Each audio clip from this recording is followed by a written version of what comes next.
We are the youngest country in the world. We have 560 million people under the age of 25. If you just take the children of school and high school going age from 10 to 19, we have 225 million of them. Now, what does this mean in practice? Just purely looking at the demographic trends, it means that for the next 30 or 40 years, India could have, and one would argue should have, a youthful, productive, dynamic working age population at a time when the rest of the world, including China and Europe, the rest of the world is aging. So suddenly India is poised to become the workhorse of the world, but all of this will only happen if we get one key thing right, and that is education and skill development training. So for us in India, this is not just an education challenge. It is a demographic opportunity. It is not just a demographic opportunity. It is a national security obligation. If we don't get it right, we face disaster. Because if 26% of 1.2 billion people don't know how to read and write, we have the world's largest population of illiterate people as well. In the old days, a kid wasn't in school, it was the parents' fault.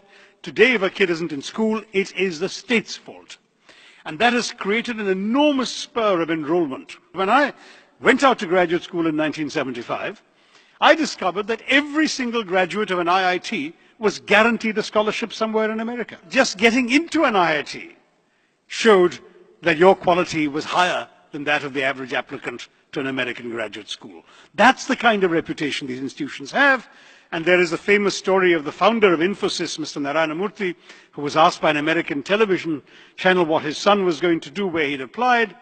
And he said, well, my son has applied for the IITs, but I'm not sure he'll get in. And the interviewer said, so what do you think he'll do if he doesn't get into an IIT? And Mr. Narayana Murthy said, his safety is Harvard, he'll go to Harvard. And this created some astonishment in America. But the footnote to the story is that a few months after this interview, the son didn't make it to the IITs and got a full fellowship in Harvard. And the reason is, of course, that Harvard takes about 10 or 11% of all applications.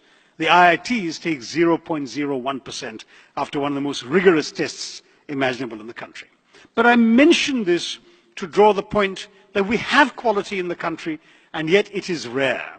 There are just a few institutions that produce that level of quality, and that once you get beyond them, you will speak to Indian employers who tell you that they are finding that the graduates they are hiring are essentially unfit to be hired. We must have an educational system that can employ people.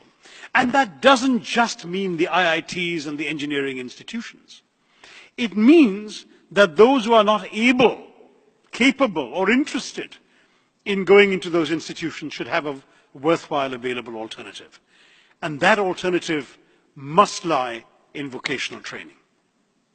Too much of our education has concentrated on filling the children's heads with facts in order to be able to prepare for and pass an examination.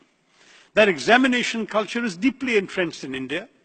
As I said, I don't know if it applies elsewhere, it may well do. And so we have all this regurgitation and rote learning because the ultimate objective, the measure of a child's worth, has been seen for too long as the marks he or she gets in the examinations.